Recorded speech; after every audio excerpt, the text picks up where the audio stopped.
We are. Well, hello, everyone, and welcome to this edition of Lighting the Torch. My name is Candace Miles. For those who don't know, it's their first time joining us, but I go by Coach C, as you can see here. And I am the founder and CEO of No Gap Consulting, where I am empowering the next generation of Black women stepping into leadership for the very first time through culture relatable resources so that they can find their identity as they are becoming new leaders. But I'm not just that. Y'all know what I always do, Cynthia, is in the emojis. If you are representing the millennials, because that's what I am, go ahead and put that peace sign in the chat. And since I don't want to forget, I am also located on the West Coast in San Diego. But as you can see, I'm not here by myself. I am here with my lovely co-host, Cynthia. I'll pass it over to you. Awesome. Good evening, everyone. My name is Cynthia Haley, and I am the CEO, or as I like to say, Chief Energy Officer of Transition to Infinite Possibilities, where I help corporate professionals elevate in their careers while they're elevating their energy. And I represent Gen X. I don't have the cool emoji and none of that. Um, I'm good on the emoji piece.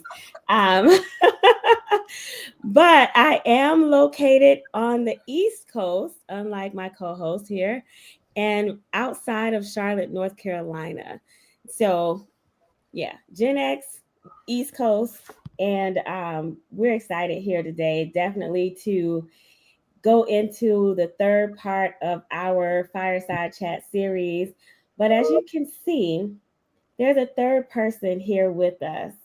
And before I introduce our guest, I just want to say that this is part 3 of a 3-part series. And we have been really focused on the topic of lead forward and empowering your career for today and in the future. And today's episode, or fireside chat series, is around future proofing your career. And we're focused on AI and innovation.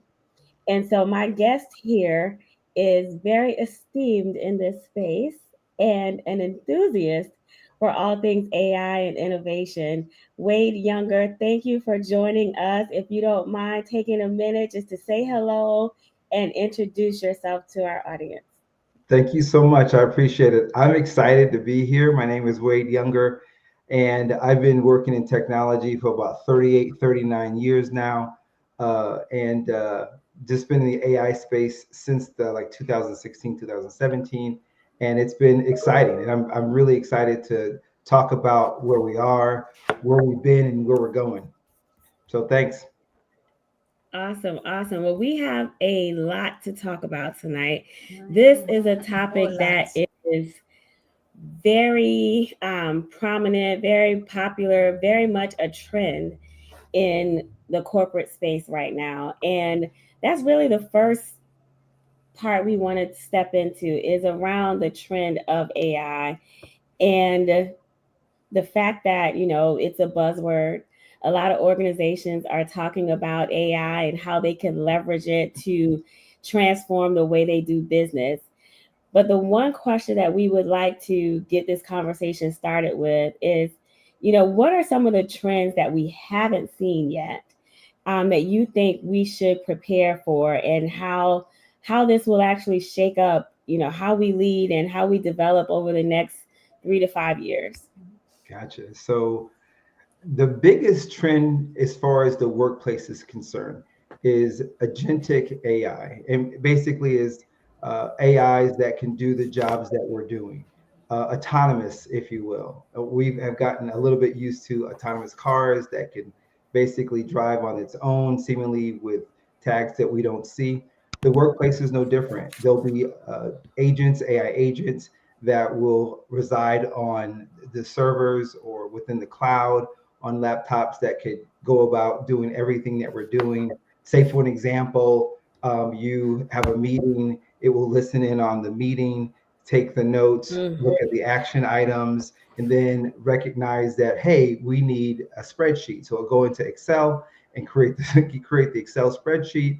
If it needs an email, go into Microsoft, create the email. It goes into Teams to see if there's a chat with someone. It will do it all, and then button up the day. So agentic AI and agents are going to be really big. The big thing about that, though, is we don't have to sit back and watch it. We can actually create our own agents, and they will be just as popular as everyone has a cell phone, everyone has a laptop. We'll have our own agents as well. So that's the biggest thing. Another thing that is just far as practicality is concerned, is we've been using prompt engineering for about 2 years now because of ChatGPT and Claude as well.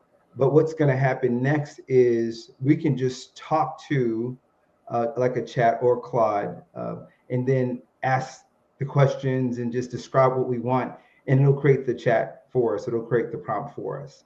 So that is really huge. In regards to prompt engineering, one of the things that I talk about a lot is this. Yes, it's important to learn prompt engineering now. We watched people this past year sell their coffer of prompts for X amount of dollars. It's good to sell it now because it's going to be absolutely useless later. We can just talk to your prompt. But another item would be you've seen these VR headsets, and they've been around for a while. Sales of VR headsets have been less than anticipated because they're clunky and they're expensive, so not everybody can get those. But we see technology with this, just everything getting smaller. Those VR headsets are getting smaller as well, like the size of sunglasses. So that technology is coming about, and I would say you can look at Ray-Ban has them now, but it's not affordable yet. But you can watch out for that here in 2025. So those are my three, I would say, more exciting things that we can look for that are realistic. And when I talk about trends, because there are a million things, I look at like you go to it is. You look at a runway model, and they prance out with these outfits, and it's like, oh, that's cool, but you'll never wear them. So it's same thing with technology. It's like, oh, that was cool, but I'll never use that. So those are my right now. So let's back up to the first thing, because I got a little excited when you described what sounded like my OneNote file with Microsoft is going to be like antiquated pretty soon, and I rely heavily on OneNote. But it sounds like there's another way of doing this. It is, yes. And again, agentic AI. It's almost like, we can look at like we used to use macros within Excel and just do these repetitive actions.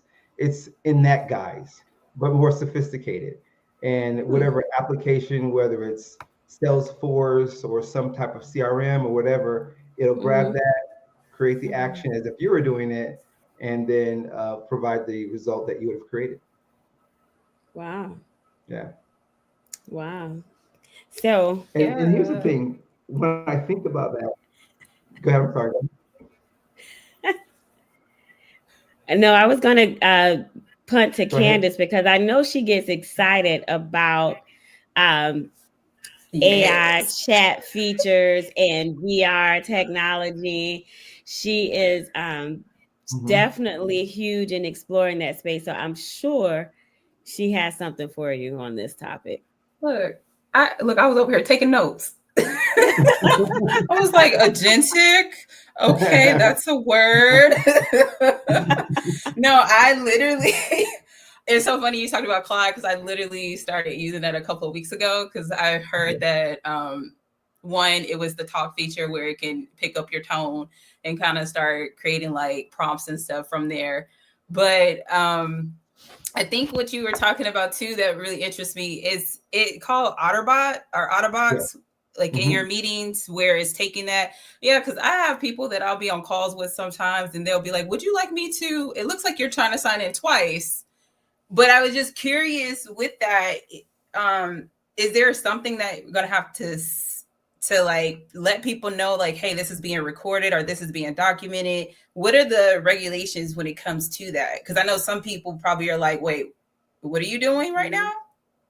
Yeah, so good question there. And then, yes, you're going to have to let your audience know, like in Zoom now, we're about to record and it'll announce this is recorded. And then you have a prompt, this is being Right. recorded. So, same thing here, because things are being recorded, not just for posterity, but for actions, they'll have to let you know. Now, if you're in a meeting that requires like a governmental skiff, that's a whole nother thing, but you'll let them know. Yeah. Yeah, but I know sometimes, we could be in those leadership meetings and 1 minute it's being said this, 1 minute we're being told this initiative, and the next one is like, no, I said it to do it this way. So it'll be good for those outer bots to be able to document that.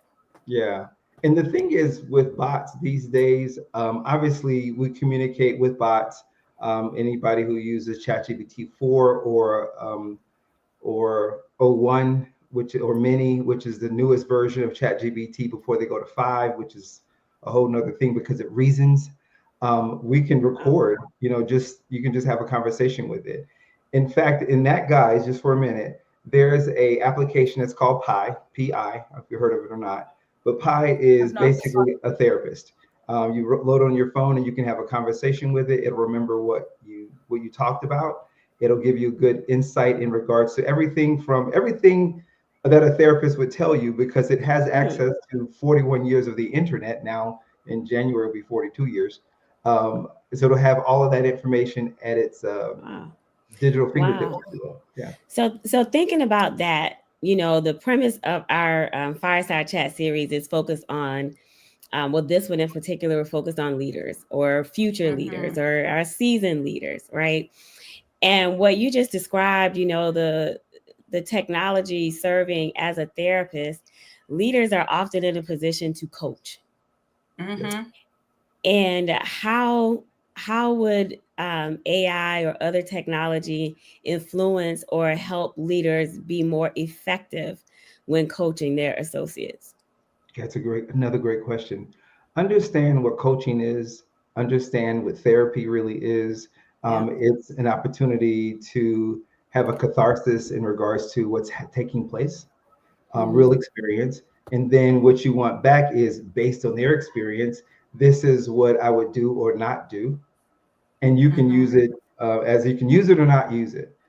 So it gives you an opportunity to be prompted as to taking the information, see if it's useful or not based on your situation, and move forward from there. Will it replace human coaches? Yes and no. But what will allow you to do is, if you are a coach, you would be the person using that information to help your client, if you will. Your client could pick up a Pi, because that's just one of the many that at the same time they can talk through information with their agent, if you will. But there's no substitute, really, Cynthia. Right. There's no substitute for that human connection. Yeah, absolutely. Right. That's where our pheromones come in. Our fascia have a desire for humans. So yeah, that is no substitute for that. Awesome. Well, before we step off the topic of trends, right? Like, as you saw in the beginning of the chat, we talked about our generations, right? For me, with Gen X and beyond, sometimes technology can bring about fear, like, oh, how do I use it? What am I supposed to do? Is it going to do this? Is it going to do that? And may not be as comfortable experiencing or experimenting with these types of technologies. And the trends can, as we say, kind of knock us off or, throw us off our game a little bit. We're experienced leaders, but now here comes a new wave of technology. How would you suggest, seasoned leaders, I'll call it, start to adapt their leadership styles with technology? The biggest thing that I would say is just embrace it. We fear the unknown more than anything else. Once you recognize that AI is a co-pilot, a co-worker more than anything else, you begin to learn the applications, the tools that enhance what you do as a leader. Most leaders that lean in, that's what they're doing anywhere. They're life learners anyway. They're in tune with working on themselves, and they have empathy, and there's no substitute for empathy and sympathy. So those leaders they will take the AI tools like every other technology and move on from there. We've had this same conversation back in the early 1990s when the internet existed for 30 years and nobody knew about it. And then the first browser was created, and all of a sudden you got a chance to see what's actually on the internet. And so what are we going to do now? It's so much information. But again, it's those leaders who take that good information and become better leaders, better vendors, and look to be first, best, different, faster, cheaper, better for the betterment of the next person. So as far as leadership is concerned, I definitely understand the fear of the unknown, and all the question is, will AI take my job? And Right. it's always that expression, it won't take your job, but the person knows AI will take your job. So that's true, but you don't have to fear that. While 300,000 jobs will be eliminated, in the next year, it'll be 95 million because of these agents, but another 133 million jobs will be created. And the analogy I use all the time is every time something was created, like we went away from the typewriter. Oh my gosh, this electric, whatever, it's gone now. But we have other mechanisms for communicating. So the answer there is just embrace it, stay empathetic, and everything will be fine, and we'll learn it just like we learned everything else. The typewriter, man, I got so excited when I got an electric typewriter. I was like, oh my God. That's good, right? Ah, but this takes us into the next topic. I don't know, Candace, if you want to kind of into the next topic. Yeah, because let's just keep it real. What you just talked about the creation of jobs, we don't hear that. So I think that's also too where the fear comes from. We always hear the worst side of it is that, oh, it's eliminating jobs, but it's also too creating jobs, which when it comes to that actually thinks about when it comes to like upskilling and reskilling.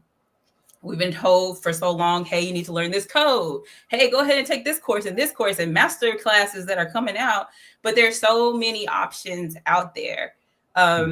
And for those who don't know, when it comes to upskilling, what that basically means is that you're just all about building the skills you already have and you're just leveling up on them. And reskilling, you're just learning something entirely new from a different industry, like changing your roles. But the question I have for you is, with there being so many options out there, how do we actually figure out what skills we need to stay relevant? Good question there. Things have changed.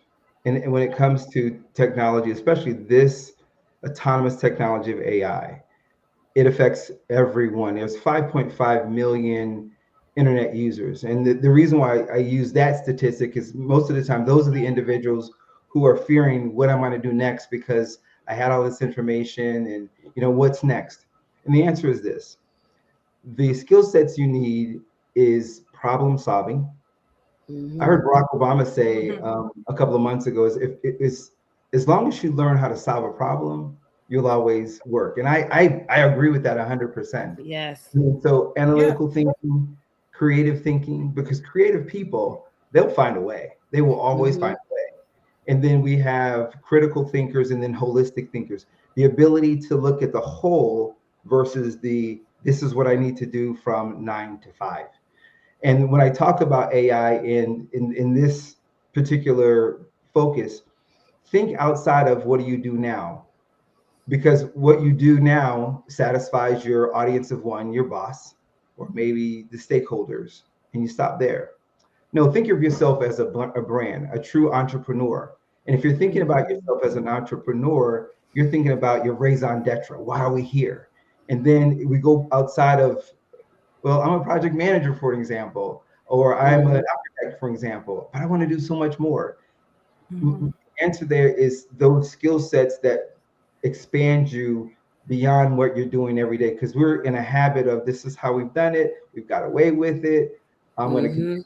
Because everything has changed, your game has to change too. So the 3 things that I recommend in regards to the skill sets that will be the differentiator, because success is not fait accompli just because you know AI. It's not just a done deal. And that is, be good at experimentation. Roll up your sleeves, try those apps. I can share some great apps with you. to help with just various of things, but try them out. And then secondly is repetition in regards to being able to go in and then speed to iteration, try it, and if it works, try something else if that works. And lastly is just rethink everything, rethink your job, rethink your focus, because here's the point, and this is where the stress comes from. Most of the time people don't have a vision, they don't have a purpose, they don't have correct. the things. Correct. Grasping at everything. Yeah, stress doesn't come from the AI stress comes from I don't know what I'm supposed to do next. Right. And if you figure that out, that's the why, the AI is the how. Okay, so since you say that, what is a practical way to help someone identify exactly what that skill is that they should focus on without burning out? Because I can already see people thinking like, oh, I need to do this and go gun ho here. They're like, oh, but this leads to this, and now I need to do this. And so what would you like suggest a practical way for someone? Before you answer that though, on that thread with project manager, because that's a common one, right? Or that's a role that a lot of employees aspire to sometimes. And project managers have evolved. They've done things by agile, they've done waterfall, they've done all these different methodologies and so forth. So if you start to weave in artificial intelligence or any other innovative technology solution, how would that project manager now upskill and or reskill to be in line with the future? Got it. I can answer both of those. The first thing you want to do is decompose what really needs to take place. Think about what is the real purpose of a project manager. Obviously, there's a task or a project that needs to take place, right? And there's also KPIs or indicators that say to be successful, this needs to take place. There's, you have your budget, your scope, people, things of that nature. So once all of those things are decomposed, and there's a need to all of those, recognize what needs to happen next. And once you recognize what needs to happen next, whether it's a graph or a meeting or some type of risk analysis or a gap, you use AI for those things. But the big thing there is to keep from feeling overwhelmed, just take the problem and pull it apart. There is an expression called MISI, mutually exclusive, collectively exhaustive. And that's just a methodology that I would recommend for that particular question. That way you can take everything apart, look at it for what it is across the parking lot and say, okay, what needs to happen first? And what happens next? And what happens next? And you also start to triage in a more calm way. And all of a sudden you go from a decomposed back to a structure that works. And then once you have that, you can find an AI tool to help you out there. See, it feels like people want to start with the AI before starting with the vision and kind of mapping that out. What you need to use it for. Yeah. That's exactly right. You can't get out of bed and be an NBA player, NFL player. So there's a lot that needs to happen. And so the thing is AI. And so the thing is, when I talk about AI, it's like you're in this field, but you don't seem as excited. I'm pumped about it. But the thing is, but I recognize there are a lot of other things that need to happen to be successful. It's analogous to a turtle when it's time to have babies. It's called nesting, where they go to the beach at night, dig a hole, drop their eggs there, and then walk away. And then those baby turtles innately, when it's night again, when it's time for them to hatch, they make their way to shore and to the water. And the reason why they do that is because at night there's not as many distractions or the possibility of getting killed. I look at the pursuit of AI as just that. Figure out what your plan is, the timing of it, and then take it step by step. Yeah. So essentially, it's just like using SMART goals. It's figuring out what that's exactly what it is. If you think about it like that, it's being very specific what it is. Like for anyone that's in leadership, if you just got into leadership, becoming an effective communicator, okay, well, what is it that I can use? How can I utilize maybe ChatGPT, maybe Claude, of how to actually become more effective with communicating? Because you may be a great communicator, but if you are not effective, that's two different things. And I think that's exactly what you're talking about. It's really what we already have. It's just saying, hey, we have now moved from toddler age to this age. We're just progressing in life. And I think that this is, if you start viewing it more so of, hey, this is actually going to help me be a little bit more efficient, a little bit better than what I can do to help me assist. Because just like you said, I love basketball. So you got everybody, a player in a position. You got the point guard who assists the other players. So it's just like that, if you think about it. Yeah. That's exactly right. The big thing is that you're spot on, Candace, spot on. The thing that you want to get away from, there's a psychological approach that's called Instellung. It's a German word for mindset, and we're just in this mindset of this is how things should be. If we can get unstuck, and the biggest thing that helps us to get unstuck is metacognition, thinking about what you think about, and then going on from there, because thoughts create choices, choices create behaviors, behaviors create experiences, and then emotions. But if we can just get out of our heads and then work the plan, all of a sudden we're moving forward. That's amazing.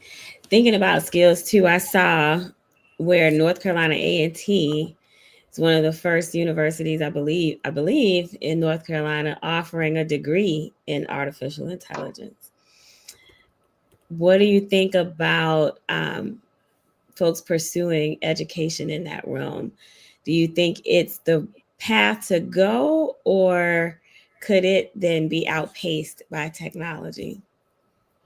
Well, understand that artificial intelligence is a science. And for example, Gen AI is just one of the sciences, machine language, robotics, things of that nature. So when someone says AI, recognize there's a lot of tentacles when it comes to AI. What we spend time on is generative, but I think it's great. But understand, if you're going to go that route, have something to apply it to. That's the thing, because how is everyone better off, no one worse off, if we're just knowing that technology? I know how to build a car, and that's great, but do you know how to drive it? And do you have a place to go? So that's the thing. The technology is great, just have a place to apply it to. For example, with healthcare, that gives us an opportunity to help people with whether it's medicine or customizing. That's a really big thing, customizing care because of genomic outlooks of everyone. That you can definitely specialize medicines and treatment based on that person's outlook and their DNA. So have something to do with the technology. Great point. Are there industries that are pursuing AI greater than other industries, and what might those be? Yeah, healthcare is number one. That's up there. If you look at where all the money is, for example, in our country, it's in insurance, healthcare, and then the banks. They have it. So those are the three places that are spending time in artificial intelligence. Startups are just coming up everywhere. Everybody has an app, and that's great. But if you have a customer, what you want to do is you're satisfying a need, and you're creating value. What's the problem? How can we solve it? But those are the three industries: banking, healthcare first, insurance, and then banking. Awesome. You had something? No, I was just thinking about an article I read a few weeks ago, and I can't remember the country, but it literally was like the first robot hospital, and it was saying like how many patients they were actually able to see, which was crazy numbers. Exactly. And so for you even to say that, I'm like, oh, okay, well that makes sense why they're testing that out. I would imagine it would be China, because they are so far ahead in regards to creating solutions. I would imagine.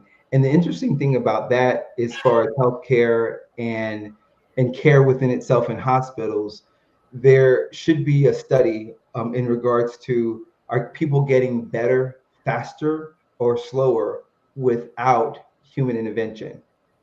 Because I heard the old story of babies who are coddled more when they're younger have a better rate of growth in personality and emotions because of the human contact. There has to be a balance there. So it's interesting, but it's here. And as we simplify what needs to take place, this is important. As we simplify what needs to take place, understand that it's those human interactions that really is going to make the difference. I mean, it's great to be smart and have cool technology, but as humans, we need humans. On that, do you think that it could potentially be a blocker in some ways, or that dependency on AI, or thinking you need to be dependent? It's almost like when we got a calculator, right? Mm-hmm. You know how to count money without a calculator. Right. But then you now have this and you're like, wait a minute, I need to figure out how much change I should get back, right? You know it, but now that you have a calculator, you're much more dependent on the calculator telling you what you need. Just like when we got GPS systems, you know how to go to and from, but then when you got a GPS, I use my GPS daily, even though I know where I'm going and how to get there, right?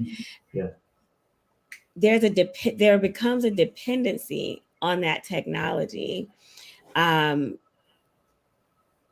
do you think AI could become that dependency and we start to lose sight in the impacts of that type of dependency?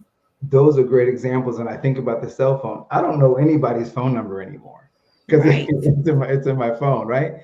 So here's the thing. Have we gotten less smart because of AI? That's a yes and no question. I mean, not AI, but just technology. Yeah, yes, there's a bit of us that don't know phone numbers anymore or read maps anymore, but at the same time, we are getting smarter. There is an evolution that's taking place cognitively because we're looking at things differently. And how do we know?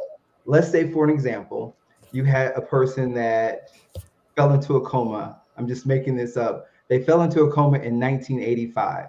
And for some miraculous reason, because of medicine, they are awake now. How do you explain life now? They probably worked with faxes and yellow envelopes and, take the Uber. What's an Uber and take it where? So everything's just changed. Uber? So, you're right. Who is Uber? I don't know his family. So the thing is, it's always been an evolution.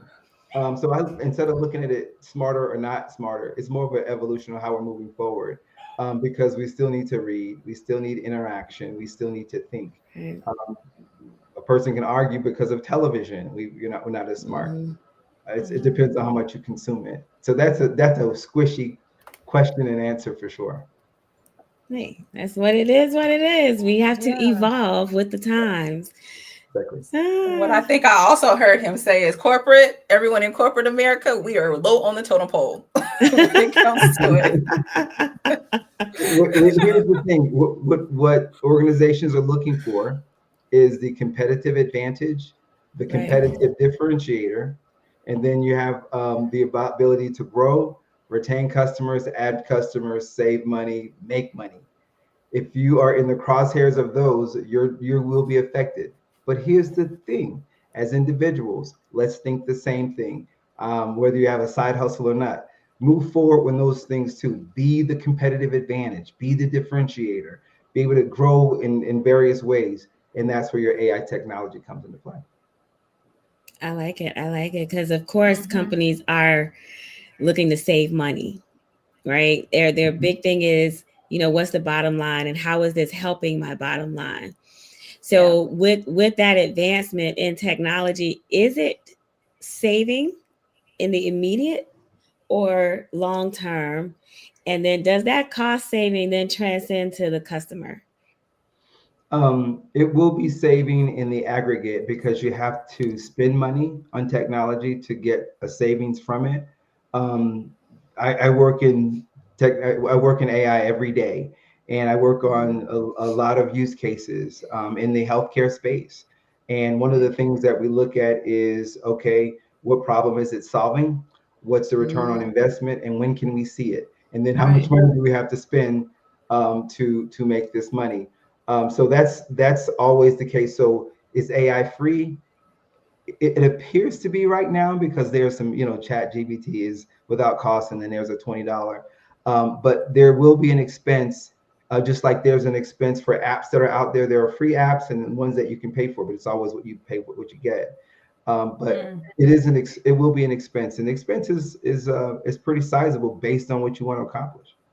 Right. Interesting. Very interesting. My wheels are turning, Mhm. because it made me think about the hospital example you shared, Candace. And it's like, if there's a robot now servicing me, is my premium or my expense as the consumer the Right. same or less? Because I don't have the human anymore that, went to medical school. So how much more am I paying because I have a robot servicing me?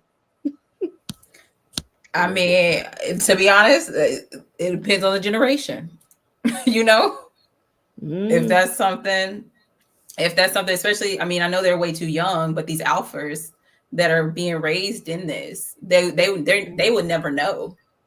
But when you that's true. have like your generation, even my generation and Gen Zers, like we know that what it looks like. However, if they're more receptive of, hey, I'm okay with that, or no, because I know some of these Gen Zers are very like, nope, I'm not paying that because I'm not seeing nobody.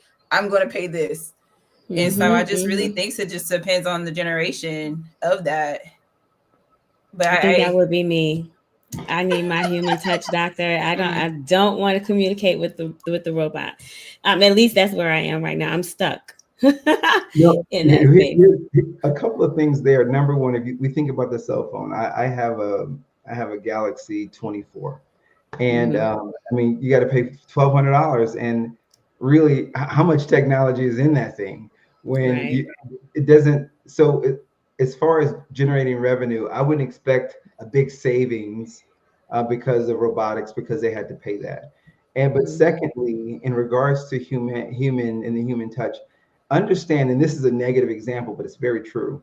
If you think about the penal system, besides capital punishment, the second harshest punishment you can give a prisoner is solitary confinement. They can't Right. be around people.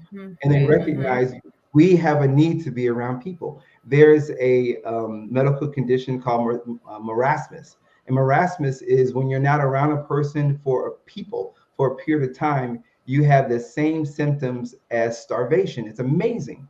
They found that in babies. So the same thing here with technology, we always need people. And I use that as a bridge statement for this.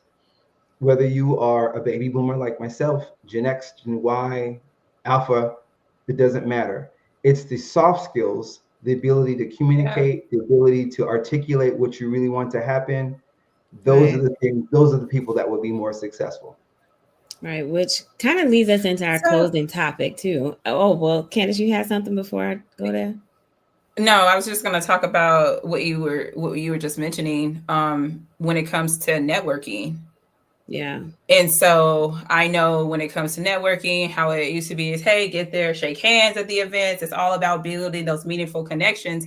But we see it now, especially as the social media manager, titles have our content creators, like all of these new roles that are popping up. It is talking about social engagement, like you need to engage. You even see large corporations doing it. And Mm-hmm. so with AI taking a bulk of that heavy lifting of making connections, how are leaders, particularly the ones that are seasoned, even the ones that are new coming in, how are they still to keep that relationship personal? I think your answer was within the question. It's just Mm-hmm. continue to have lunches and dinners and meetings and have mentors and mentees. Continue to have network events. Engage just like this in these conversations. And you can have a real techie leader because that's what's going to happen next. You figure this Mm-hmm. person created this amazing bot. He needs or she needs to be a leader. Not Right. necessarily. They just create great content or great, programs. But as far as growth is concerned, it's just a matter of the old school, if you will, as a statement. Continue to be around people, figure out what they want, what they need, because we still have families. We still have health issues. We still have, Right. foibles that we're trying to work out. That doesn't go away. So stay in tune in that regard. As a person in my 60s, I could say that in that regard, that helps us to be better off, where everybody's better off, no one worse off. I love it. I love it. And This I think conversation you, has been great. Great. yeah, but I think you make a good point. So like, because I work with and have like a lot of conversation with Gen Zers, and when it comes to the social skills, that 2020 it impacted them, some of them, Right. where the social aspects, where now it gives them anxiety to even go up to someone and have a conversation and make that meaningful connection. How would you say, particularly for that generation, for them to be able to be like the millennials? I feel like it's the millennials and older that had the interactions, that we were able to create build those social skills, that they necessarily are now like, oh no, I feel more comfortable on social media chatting with someone than actually talking to someone. Right. I look at it this way. Um, when you have my when you have kids, a lot of times if we're teaching kids to do things, they don't have a reference point to anything. I mean, everything is new, and thank goodness their Mhm. brains are susceptible to learning new things. But as we teach them, everything from going to school by themselves or tying their shoe, we innately ask that question: do you need help or do you need time? And so in dealing with different generations and these new challenges of anxiety and can I do this, as you work with those people, just ask them, do you need help or do you need time? Because the same thing with AI, we'll get there. Do you need some help right now or do you need some time? So that's the thing I would recommend, because this evolution has changed everybody. COVID has taught us so much about the need for the human connection, or back to that again. Mm-hmm. Technology will continue, but that human connection continues to need to permeate our beings. It really does. I'll add to that. And, I led employee experience for a few years. And one of the things that I felt I had to consult and reinforce with leaders is the need to be adaptive with their communication styles, right? Mm. And when you think about technology, you need to understand your audience, right? Who are you serving? Even for your employees, who are you leading? Who are you coaching? And meet them where they're at.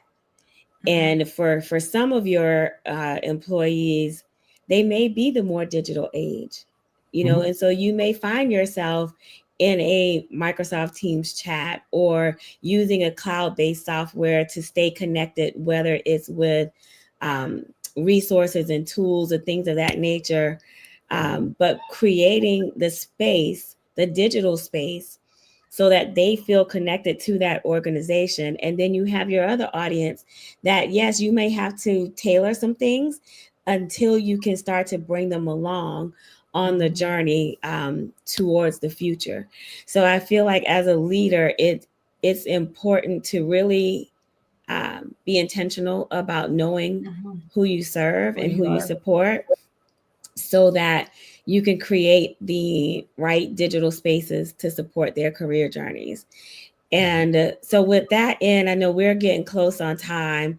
We didn't create the space for questions from our audience today, but if there are questions, we will be back in 2 weeks to take those questions with a live Q&A. Wade will return with us for that episode or that series, and we'll take your questions. But definitely come back with us in a couple of weeks. We can continue this conversation and continue talking about leading forward and empowering you in your career journey. But before we close out, one of the things that we really like to do is light each other's torch. Because while we find it important to, highlight topics that are trending right now in corporate America or corporate spaces, um, we give practical tips. We help you kind of, walk through that journey. But what's something that's really going to stick that you can carry from this conversation and feel motivated on your journey? And so we're at the stage where we're lighting each other's torch. So I'll get us started, and then I'll turn to you, Wade, and then Candace can close us out. One of the things that my dad used to share all the time, and I actually have it written on my whiteboard. Maybe I need some AI technology to help me really get it out into the atmosphere. But I have it on my whiteboard, and it says, change with the change or be defeated by the change. And so I think about it all of the time because we are constantly evolving, whether it's in processes, looking to optimize how we do business, looking at technological solutions. There's a need to constantly change. And if we don't embrace that, we could be defeated by it. And so I'll leave my daddy's quote with everyone: to change with the change or be defeated by the change. So that's my lighting the torch there. What do you have for us, Wade? I would say that it's never too late to be what you could have been. I think we're living in an amazing time of reinventing ourselves. We're understanding what grit is, what resilience is, and maybe you didn't make it or things didn't work out the way you planned. But understand, as long as you have a pulse, you have a purpose, and just keep moving forward. Nature teaches us so much. And one of my favorite illustrations in nature is the Jericho Rose, also known as the resurrection plant. And Jericho Rose can actually become completely dormant for months at a time. But as soon as it hits moisture, in a matter of hours, it comes back to life to a green hue and blossoms after being completely dead.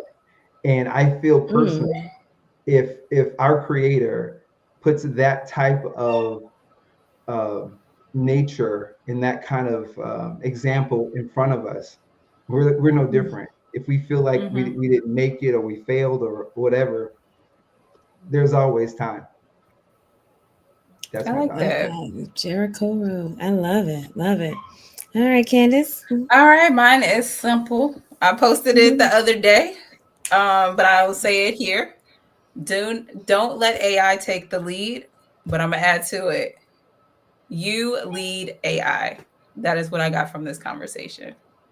I love it. I love it. Well, this has been great. Hopefully everyone got something out of the conversation. Leave us a comment, leave us a chat. We'll definitely circle back with you, and then definitely come back in 2 weeks to join us again. All right. Have a great evening, everyone. Thanks, everyone. Bye. Bye.